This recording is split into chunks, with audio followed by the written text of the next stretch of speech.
আরে জুরাইস, আমার কথা একটু শোনো গো। বুজুর্গ নামাজে দাঁড়ায় দাঁড়ায় ভাবতেন, মার কথা শুনবো না নামাজ ছাইরা দিব, মার কথা মানবো না নামাজ ছাইরা দিব, আল্লাহরে মানবো না আমি নামাজ ছাইরা দিব। নামাজও ছাড়া যায় না, আমার কথাও শোনা লাগে। আল্লাহর বান্দা বুজুর্গ জুরাইস রহমাতুল্লাহ আলাই নামাজে এমন ভাবে দাঁড়াইতেন, আল্লাহর বান্দা নামাজে দাঁড়ায় ধ্যান করতেন, নামাজ ছাড়তেন না। মা আয়েশা ডাকতেন তো ডাকে সারাও দিতেন না। আল্লাহর নামাজ সারা তো যায় না, মাকে অত তারা দেওয়া যায় না। মা একদিন আসে আবার চলে যায়। আরে জুরাইস, ডাক দেয় আবার চইলা যায়। দ্বিতীয় দিন ডাক দেয়, মা আবার চইলা যায়। তৃতীয় দিন মা আয়েশা ডাক দেয়, আবার চইলা যায়। মা বদদুয়া দিয়া গেছেন, বেশ্যা নারীর অপবাদ তোর উপরে পড়ুক, আমি মায়ের বদদুয়া আল্লাহ ফিরাইয়া দিবেন না। আরে জুরাইস, মায়ের বদদুয়া লাগিয়া গেছেন। আল্লাহর বান্দা আল্লাহ ইবাদতে মশগুল, আল্লাহকে সব সময় ডাকেন, তবে তার ইবাদত খানার সামনে দিয়ে সুন্দরী মেয়েরা হাঁটাহাঁটি করতেন, কিছু নারীরা তার ইবাদত খানা পরিষ্কার করতেন। বুজুর্গ বড় আবেদ আল্লাহর বান্দা, কিছুদিন পর এলাকায় একটা মেয়ে গর্ভবতী হয়ে গেল। আল্লাহর বান্দা, এলাকার মানুষ জমায়েত হয়ে গেছেন। ও বান্দি, তুই কেন গর্ভবতী হইলি, বল কার কারণে হইলি? আল্লাহর বান্দি কোনো দিক না তাকাইয়া জবাব দিয়া দিলেন, বুজুর্গ জুরাইস এই বাচ্চার বাবা। বলেন নাউজুবিল্লাহ। ওয়াকাদা রাব্বুকা আল্লা তা'বুদু ইল্লা ইয়্যাহু ওয়াবিল ওয়ালিদাইনি ইহসানা।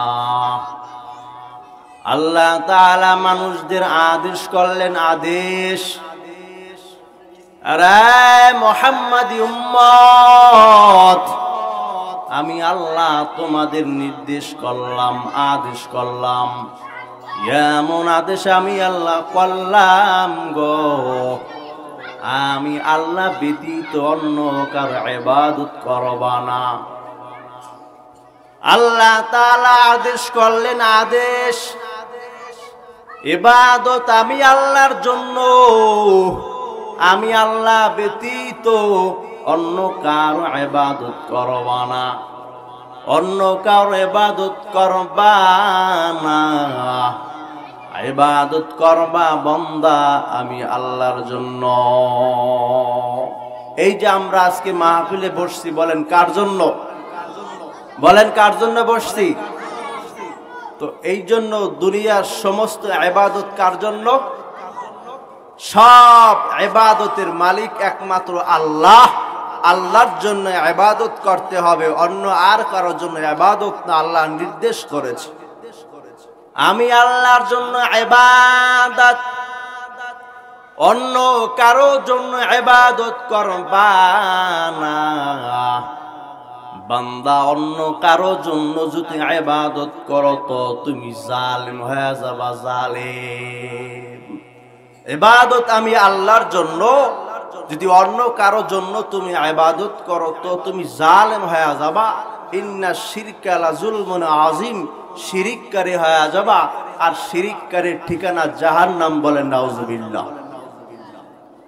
আরে মুসলমানের দল, আল্লাহ তাআলা আদেশ দিয়েছেন, শুধু আদেশ দিয়ে আল্লাহ তাআলা থেমে যায় না। ও পয়গম্বর, আপনি উম্মতের মাঝে বাণী পৌঁছায়া দেন, কুল ইন্না সলাতি ওয়া নুসুকি ওয়া মাহইয়ায়া ওয়া মামাতি লিল্লাহি রাব্বিল আলামিন। ও পয়গম্বর, আপনিও জানা দেন, আল্লাহ তাআলা বলে পয়গম্বর বলিয়া দেন, আমার নামাজ, আমার কোরবানি, আমার জীবন, আমার মরণ সব একমাত্র আল্লাহর জন্য। সব ইবাদত যখন বান্দা আল্লাহর জন্য করবা, আল্লাহ বিনিময়ে তোমার জন্য বানায় রাখছে জান্নাত। বলেন সুবহানাল্লাহ। আল্লাহর জন্য যখন ইবাদত হবে আর মানুষ যখন আল্লাহর জন্য ইবাদত করবে, তো আল্লাহ তাদের জন্য বানায় রাখছে জান্নাতুল ফেরদাউস। বলেন সুবহানাল্লাহ। তাহলে আমাদের সমস্ত ইবাদত কার জন্য বলেন? একটু জোরে বলি, কার জন্য ইবাদত? সব ইবাদত আল্লাহর জন্য, অন্য কারোর জন্য কোনো ইবাদত না। আমাদের সব সেজদা আল্লাহর জন্য। আল্লাহ তাআলা বলেন, গোটা পৃথিবীর মধ্যে যা কিছু রয়েছে, সূর্য, তারকারাজি সব কিছু আমি আল্লাহকে সেজদা করে। অতএব সেজদা একমাত্র আমি আল্লাহর জন্য, কোনো ভণ্ড পীর না। কথা বলেন ঠিক কিনা? সেজদা কার জন্য? আল্লাহর জন্য সেজদা, অন্য আর কারো জন্য সেজদা না। তো সমস্ত ইবাদত কার জন্য আমরা করব? আল্লাহর জন্য। আল্লাহ একটা নির্দেশ দিয়েছে, ওয়াবিল ওয়ালিদাইনি ইহসানা। আল্লাহ তাআলা আদেশ দিয়েছেন, পরে আদেশ। আরে উম্মতের দল, আল্লাহ জানায়া দিয়েছেন, ও পয়গম্বর, মানুষের মধ্যে জানায়া দিয়েন, প্রত্যেক সন্তান যেন পিতা মাতার সাথে ইহসান করে, দয়া করে। প্রত্যেক সন্তান যেন পিতা মাতার অবাধ্যতা না করে, পিতা মাতার অমান্য যেন কেউ করে না। পিতা মাতার অবাধ্যতায় আল্লাহ তাআলার নাফরমান হয়ে যায়। এক নাম্বার আদেশ করলেন, বান্দা ইবাদত করবা আমি আল্লাহর জন্য, কাউকে শরীক করবা না। সব ইবাদত আমি আল্লাহর জন্য, আর ইবাদত আমি আল্লাহর জন্য খাস। আমার ইবাদতের মধ্যে অন্য কাউকে অংশীদার করবা না। দ্বিতীয় একই আয়াতে আল্লাহ নির্দেশ দিলেন, পিতা মাতার সাথে ইহসান করো, পিতা মাতার সাথে ভালো আচরণ করো, সুন্দর ব্যবহার করো। আরে যুবক, কিয়ামত নিকটবর্তী হইতেছেন। দুনিয়াতে বৃদ্ধাশ্রম বেড়ে যাচ্ছে। বৃদ্ধাশ্রম যত বাড়ে গো, কিয়ামত তত নিকটবর্তী হইতেছেন। কথা বলেন ঠিক কিনা? বৃদ্ধাশ্রম বাড়তেছেন আর কিয়ামত সন্নিকট হচ্ছে। আমরা হলাম কিয়ামতের শেষ যুগের মানুষ। আজকে এখানে ওয়াজ নসিহতের প্যান্ডেল না হয়ে যদি গানের প্যান্ডেল হইতো, দেখতেন যুবকের ভিড় পড়া যাইতো, মানুষের ভিড় পড়া যাইতো। কিয়ামতের ময়দানে মানুষ আফসোস করবে, হায় আল্লাহ, আর একবার দুনিয়াতে পাঠায়া দেন। সুযোগ হইলে একটু ওয়াজের প্যান্ডেলে বসতাম, সময় হইলে একটু জিকিরের মজমায় বসতাম, সময় হইলে একটু তালিমের মজমায় বসতাম, কিন্তু আফসোস করে কোনো লাভ হবে না। সময় তো অফুরন্ত আমি আল্লাহ দিয়েছি। যারা বসছে তারা ভাগ্যওয়ালা, যারা বসতে পারে না তারা কপাল পোড়া। যারা বসছেন আপনারা ভাগ্যওয়ালা, এই জন্য খুশি না বেজার?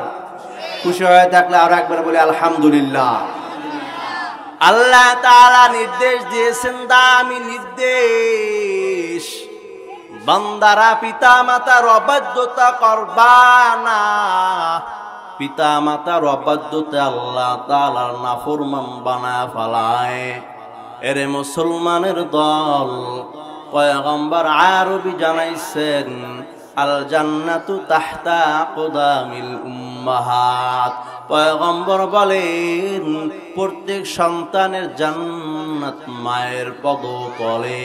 মা বাবার খেদমত করি তো জীবনটা ধন্য বানাইতে পারবা। মা বাবার খেদমত যদি না করতে পারো গো, অন্তত মা বাবার কষ্ট দিও না। মা বাবার কষ্ট জাহান্নাম ছাড়া উপায় নাই। আল্লাহ তাআলা নির্দেশ দিয়েছে, সাবধান, আমি আল্লাহর ইবাদতের সাথে অংশীদার করবি না।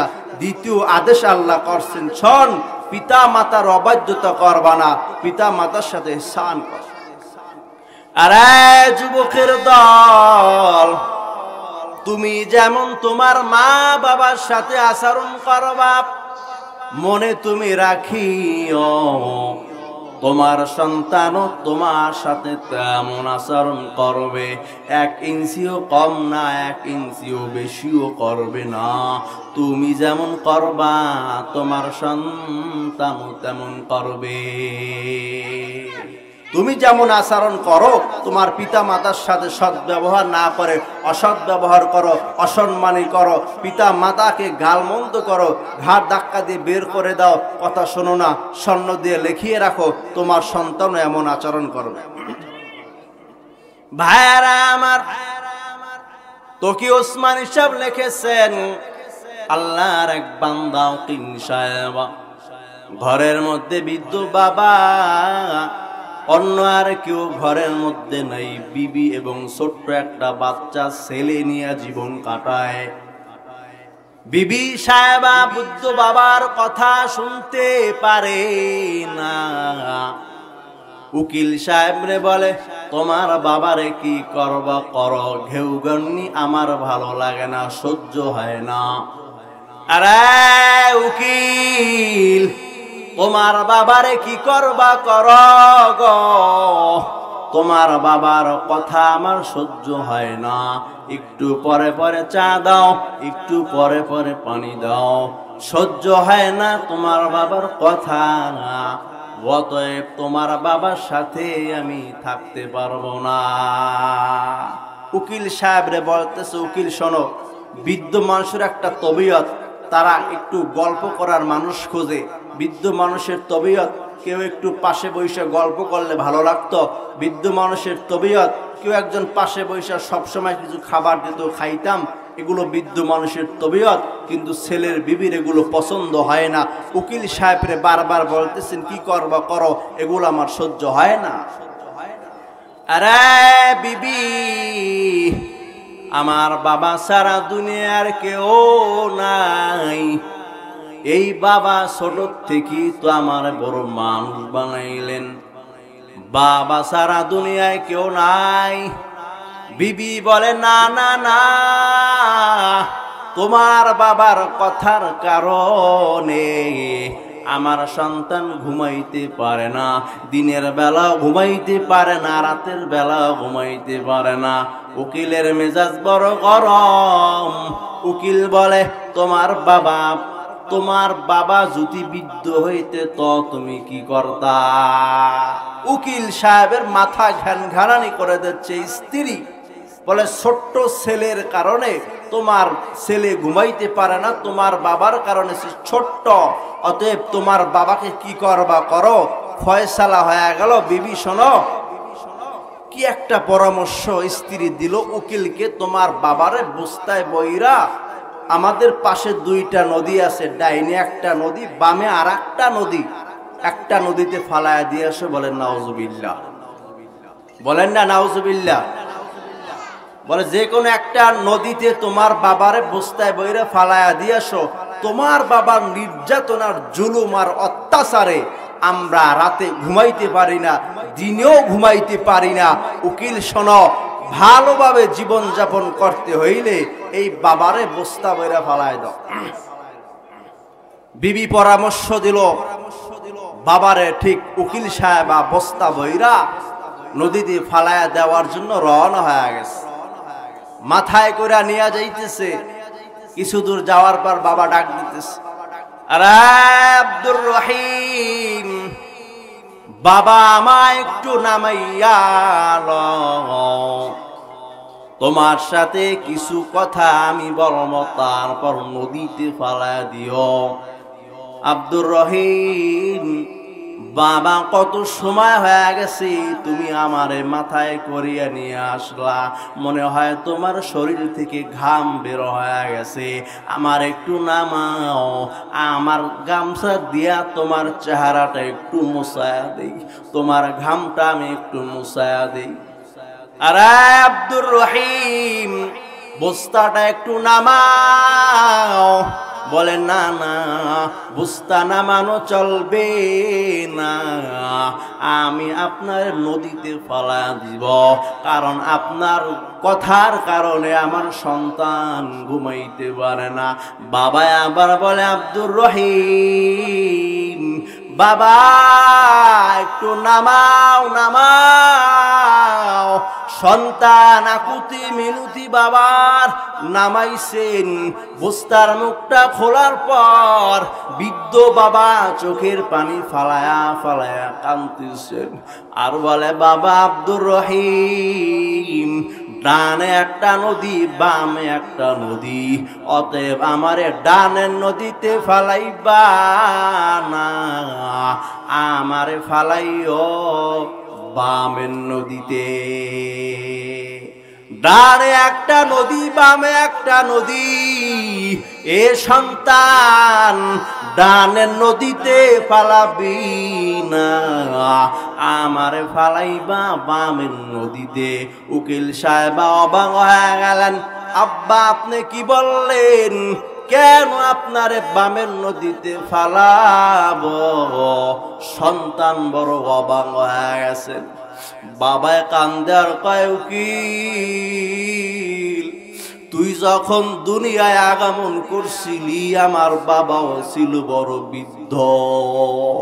আরে আব্দুর রহিম, তুই যখন দুনিয়ায় আগমন করছিলি আমার বাবাও ছিল বড় বৃদ্ধ। আমার বাবারে আমি বস্তা বইরা তোর মায়ের কথা শুই না, আমি তোর দাদারে ডানের নদীতে ফালায়া দিলাম, অতএব তুই আমারে ডানের নদীতে ফালাবি না, তুই আমারে বামের নদীতে ফালাবি। ডানের নদীতে যদি আমারে ফালাও, আমি আমার বাবার কাছে কি জবাব দিব?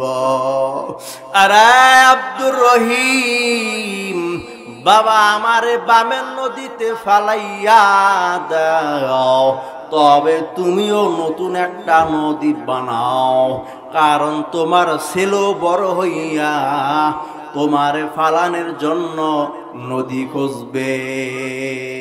ভাইরা আমার, যে যেমন করবে পিতা মাতার সাথে যেমন আচরণ করবে, ঠিক তার সন্তানও ওই রকম আচরণ করবে, কোনো সন্দেহ নাই, কোনো সন্দেহ নাই। বর্তমান জামানায় যুবকরা মা বাবার কথা শোনে না, মা বাবার অবাধ্যতা দিন দিন বেরিয়ে যাচ্ছেন, বেরিয়ে যাচ্ছেন, বেরিয়ে যাচ্ছেন। পয়গম্বর বসা ওয়ানা রবি একজন সাহাবা নবীর কিনারায় এসে দাঁড়াইলেন, ও পয়গম্বর, মা হাক্কুল ওয়ালিদাইনি আলা ওয়ালাদিহি, ও পয়গম্বর আপনি জানায়া দেন সন্তানের উপর পিতা মাতার হক কি, অধিকার কি? পয়গম্বর বলেন, ক্বালাহুমা জান্নাতুকা ওয়া নারুকা। ও সাহাবা যাইনা তোমার পিতা মাতা হলো তোমার জান্নাত, না হয় জাহান্নাম। আল্লাহর পয়গম্বর অন্য এক হাদিসের মধ্যে জানাইছেন, রিদা রাব্বি ফি রিদাল ওয়ালিদি ওয়া সাখাতুর রাব্বি ফি সাখাতিল ওয়ালিদি। মা বাবার সন্তুষ্টিতে আল্লাহ তাআলা খুশি, মা বাবার বেজারে আল্লাহ বেজার।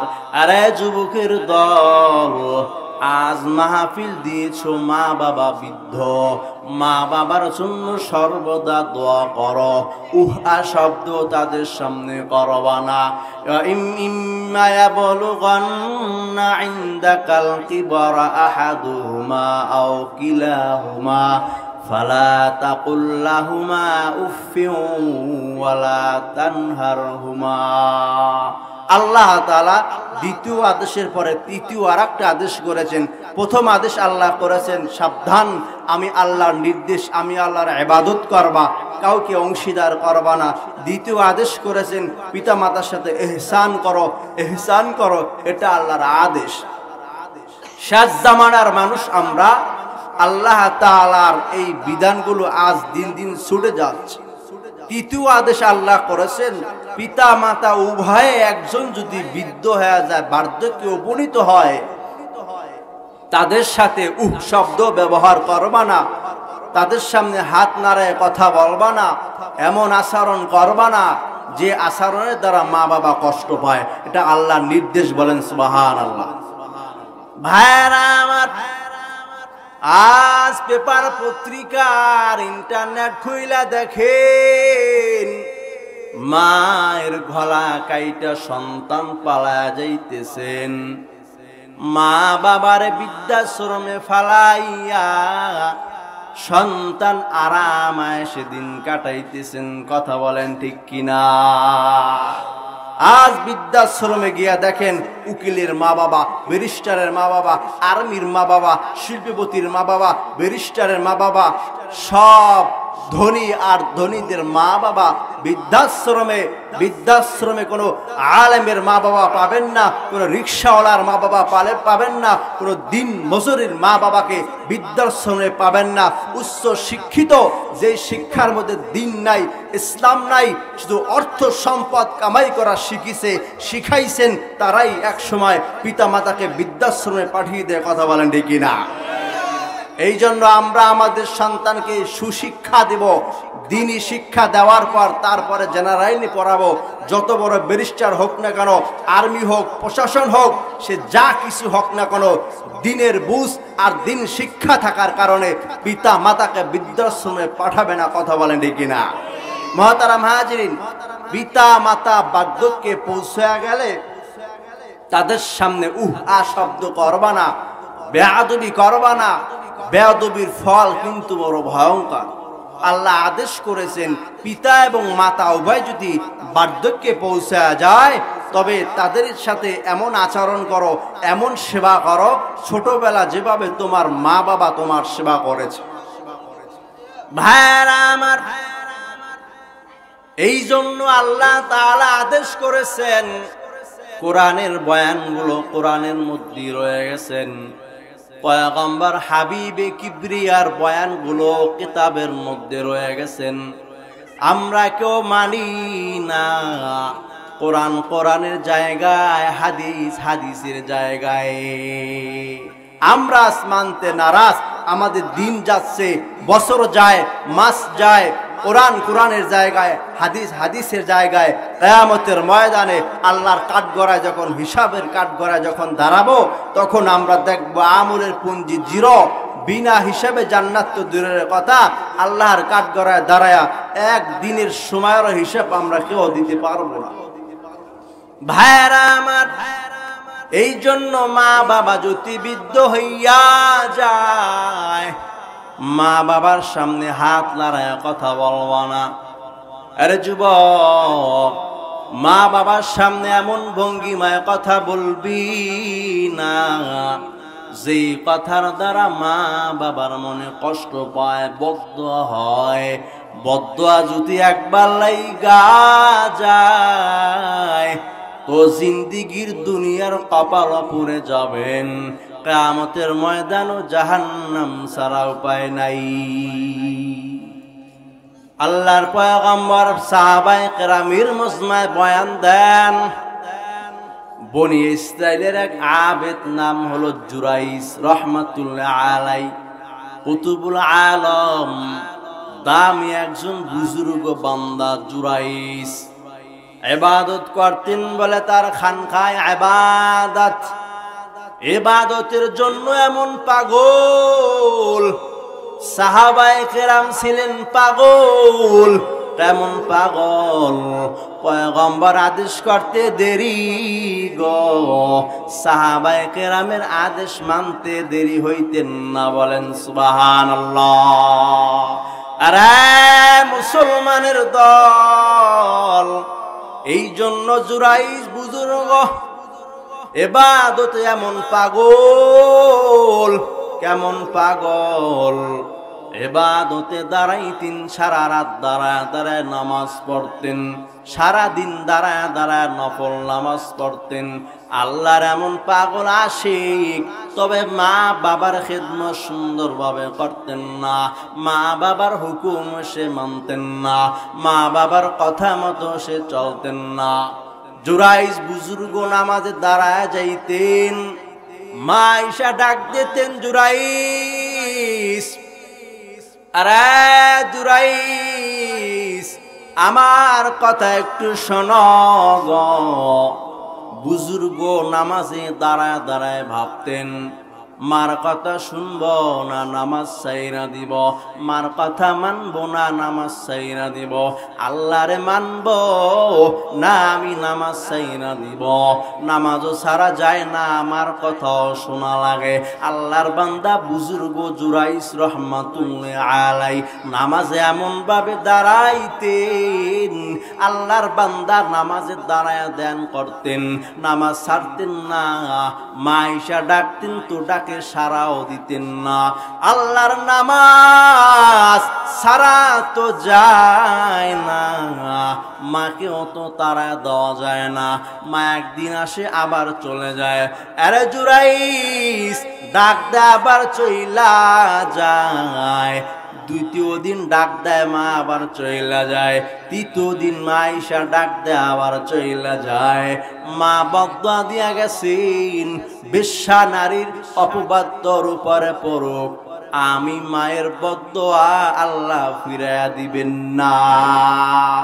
আরে জুরাইস, মায়ের বদদুয়া লাগিয়া গেছেন। আল্লাহর বান্দা আল্লাহ ইবাদতে মশগুল, আল্লাহকে সব সময় ডাকেন, তবে তার ইবাদত খানার সামনে দিয়ে সুন্দরী মেয়েরা হাঁটাহাঁটি করতেন, কিছু নারীরা তার ইবাদত খানা পরিষ্কার করতেন। বুজুর্গ বড় আবেদ আল্লাহর বান্দা, কিছুদিন পর এলাকায় একটা মেয়ে গর্ভবতী হয়ে গেল। আল্লাহর বান্দা, এলাকার মানুষ জমায়েত হয়ে গেছেন, ও বান্দি তুই কেন গর্ভবতী হইলি, বল কার কারণে হইলি। আল্লাহর বান্দি কোনো দিক না তাকাইয়া জবাব দিয়া দিলেন, বুজুর্গ জুরাইস এই বাচ্চার বাবা। বলেন নাউজুবিল্লাহ। অসহায়, কারণ বর্তমান জামানায় তো মানুষ আলেমদের কোনো দোষ ত্রুটি পাইলে পিছনে আর ডাইনে তাকানোর কোনো সুযোগ নাই, নির্যাতন ও টর্চার শুরু করে দেয়। কথা বলেন ঠিক কিনা? বুজুর্গ জুরাইস যখন সেই নারী গর্ভবতী হয়ে বাচ্চা দুনিয়াতে ভূমিষ্ঠ করলো, এলাকার মানুষ বলে তুই তো বিয়েই করস নাই, বাচ্চা পাইলি কই? বাচ্চা কই পাইলি, বিয়েই তো করস নাই। বলে বুজুর্গ জুরাইস এই বাচ্চা পয়দা করেছে। বলে নাউজুবিল্লাহ। এখন তো দিন দিন জারজ সন্তানের সংখ্যা বেড়েই যাচ্ছে, অবৈধ সন্তান দিন দিন বেরিয়ে যাচ্ছে। আল্লাহ হেফাজত করে। বলে না আমিন। মুহতারাম হাজিরিন, বুজুর্গ খানকাটা ভেঙ্গে ফেলেছে এলাকার মানুষ, তারা দিবে। বলে বাচ্চা কোথায়, আমার সামনে নিয়ে আসো। বাচ্চাকে নিয়ে আসলো। বুজুর্গ বান্দা ওই বাচ্চাকে বলতেছেন, তুই বল কে তোর বাবা। আল্লাহর বান্দা বুজুর্গ যখন বলল কে তোর বাবা, বাচ্চা সঙ্গে সঙ্গে জবাব দিলেন, জবান ফুটে গেল। 2-3 দিনের বাচ্চা আওয়াজ দিয়ে বলতেছেন, আমার বাবা অমুক রাখাল। বলেন সুবহানাল্লাহ। বেশ্যার অপবাদ কেন আসলো? বলে মায়ের বদদোয়া লেগেছে, মায়ের অভিশাপ লেগেছে। মা বাবার বদদোয়া যার কপালে লাগবে, মা বাবার অভিশাপ যার কপালে লাগবে, তার জিন্দিগি দুনিয়া তো ধ্বংস, আখিরাত তো ধ্বংস। মুহতারাম হাজিরিন, রাসূলের দরবারে সাহাবায়ে কেরাম এক সাহাবী এসে বলে, পয়গম্বর আমি জিহাদের ময়দানে যেতে চাই এবং শাহাদাত বরণ করতে চাই। বলে তুমি তোমার মা বাবার খেদমত করো এবং খেদমত করে তুমি জান্নাত হাসিল করো। বলেন সুবহানাল্লাহ। মুহতারাম হাজিরিন, এই জন্য সংক্ষিপ্ত সময় আপনাদের সম্মুখে পিতামাতার খেদমত, পিতামাতার অধিকার সম্পর্কে 2-4টা ভাঙ্গাচুরা কথা বলেছি। আল্লাহ পাক আমাদের, সেটা হলো আমাদের বাংলাদেশ বর্তমানে দেশের পরিস্থিতি অবস্থা খুব খারাপ। 99% মুসলমানের দেশ। এদেশের সব জায়গায় সব সেক্টরে মুসলমান বসবাস করে। প্রশাসন মুসলমান, পুলিশ মুসলমান, আর্মি মুসলমান, এমপি মুসলমান, চেয়ারম্যান মুসলমান, সরকার মুসলমান, ডানে মুসলমান, বামে মুসলমান, সব জায়গার মধ্যে মুসলমান বসবাস করে। তারপরও স্বাধীনের পর থেকে নিয়ে উলামায়ে কেরাম একের পর এক আন্দোলন করিয়ে যাচ্ছে। ছাত্র এবং আলেমরা রক্ত জড়াচ্ছে, দিনপ্রিয় মুসলমান রক্ত জড়াচ্ছে। এখনো পর্যন্ত কাদিয়ানীদেরকে রাষ্ট্রীয়ভাবে কেন কাফের ঘোষণা করা হচ্ছে না? কথা বলেন ঠিক কিনা? অতএব এখন আর আমরা পিছনের দিকে তাকাবো না। সমস্ত আলেম সমাজ এক ঐক্য, সমস্ত মুসলিম জাতি এক গাছ, কোনো ভেদাভেদ আমরা বুঝি না। বাংলাদেশে সংগ্রাম চলবে যতদিন পর্যন্ত কাদিয়ানীকে কাফের ঘোষণা না হবে রাষ্ট্রীয়ভাবে, ততদিন পর্যন্ত মুসলমান রাজপথ ছাড়বে না। কথা বলেন ঠিক কিনা? রক্তের বন্যা মুসলমান বয়ে দিতে জানে, কারণ ইসলাম নামক বৃক্ষের নিচে পানি ডালা হয় নাই, ইসলাম নামক বৃক্ষের নিচে রক্ত ডালা হয়েছে। সাহাবায়ে কেরাম রক্ত ঢেলেছেন। কিয়ামত পর্যন্ত তাওহীদি জনতা মুসলমান ইমানদারেরা ইসলামের বৃক্ষের নিচে রক্তই ঢালতে থাকবে। ইসলামকে নিচু করতে কোনো নাস্তিক মুরতাদ পারবে না। কথা বলেন ঠিক কিনা? অতএব বাংলাদেশের বর্তমান যে পরিস্থিতি, আমরা কিন্তু সংখ্যায় কম না। একজন মুসলমান 70 জন কাফেরের সমতুল্য। সেই হিসাবে আমরা মুসলমান অধিক বেশি। তোমরা ইস্কনের অধিকারী করো আর মূর্তিখানায় গিয়ে পূজা করো, আমরা কোনো বাধা দেব না। ইসলামের উপরে আঘাত করবা, আমাদের ইমানদারের আসল রূপ দেখিয়ে দেব। কথা বলেন ঠিক কিনা? মহতারাম হাজিরিন, এই জন্য আজকের এই মাহফিল সফল হোক। যারা আয়োজন